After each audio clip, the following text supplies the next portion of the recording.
मकर संक्रांति ପାଇଁ बड़म्बर प्रसिद्ध शैवपीठ भाव परिचित थिबा बाबा सिंहनाथ पीठरे लगी श्रद्धालु मानक जनसमागम। आज होची पवित्र मकर संक्रांति। से कटक जिला बड़म्बर प्रसिद्ध शैवपीठ बाबा सिंहनाथ पीठरे लगी लक्ष लक्ष भक्तों भिड़।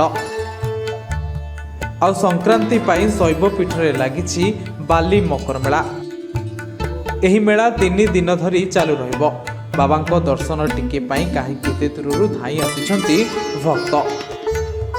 विश्वास रही बाबा पाखरे जहाँ मानसिक कले पूरण होता है। सेथिपाई एही पीठरे मकर संक्रांति हुए लक्ष लक्ष भक्तों समावेश। टी ब्रिज रे भक्त माने आसी बाबा को दर्शन करुछंती। आज भोर 3टारू बाबा पहड़ खोल जाई नीतिकांति पर साधारण दर्शन पाई द्वार खोला फिटा जाइतिला। भक्त माने धाड़ी रे आसी सुरुखुरे दर्शन करथिले। बाबा कृपा लाभ करथिले। विश्वास रही मकर संक्रांति बाबा सिंहनाथ दर्शन मिलिले सकल रोग व्याधि दूर होगा सहित भक्तों मानसिक पूरण होता है। सिंहनाथ देव मंदिर पूजक मो ना भागीरथी रणा। आज पवित्र मकर महोत्सव चलचंचल सिंहनाथ पीठ किंतु बड़ा दुखर विषय आमर 2 गोटी रास्ता भितर फेयर रास्ता कम्प्लीट हो पारा ना। तेणु जी जनसभा बर्तमान ये जगह 2 लाख लोक हवा कथा बर्तमान लोक संख्या कमी जाइए।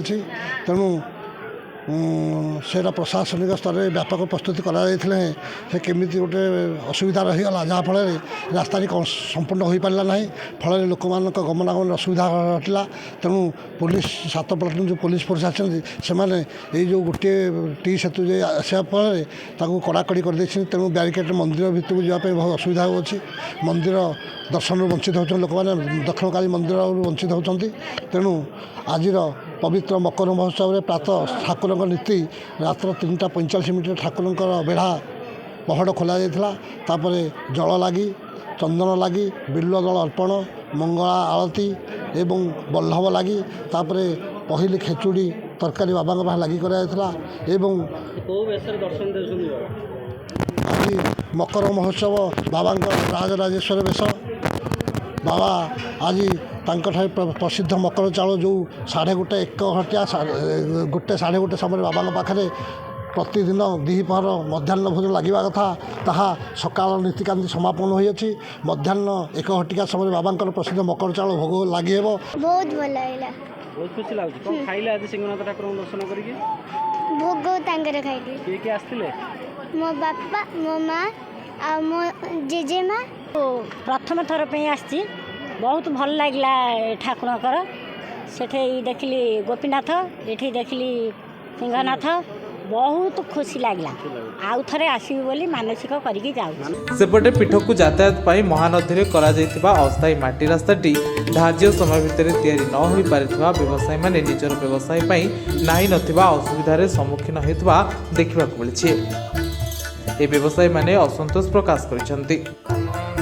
सेपटे पीठरे जनसमागम को आखि आगे रखी पुलिस को प्रशासन तरफ टी ब्रिज रे यातायात को बंद कराई। पुलिस पक्षरु टी ब्रिज रे बैरिकेड करा जाय किपरि भक्त माने शांति श्रृंखला रे दर्शन करि परिबे सेति बड़म्बा प्रशासन और पुलिस सांग को दमकल बाहिनी और ओड्राफ टीम और 5 प्लाटून पुलिस नियोजित होइछन्ति बोली सूचना दैछन्ति आठगड़ एटीपीओ रविंद्र मल्लिक।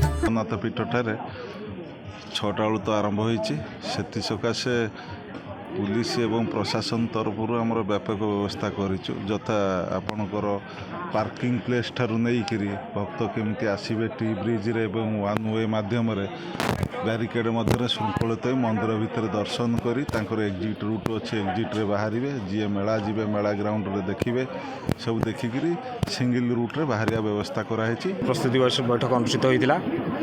सब डिपार्टमेंट किए कौन काम करे सब दायित्व भी दिखाई। केवल आमर से जो फेयरवेदर ब्रिज हुए से ब्रिजटी कौन कारण आमर पानी फ्लो जो से हो पारानी छाड़ी आम सब आरेंजमेंट हो जाए। से पानी टैंकर आरंभ करी अग्निशम संस्था गोटे पुलिस बाहिनी सेपटे मेडिकल समस्त व्यवस्था करा जायछि।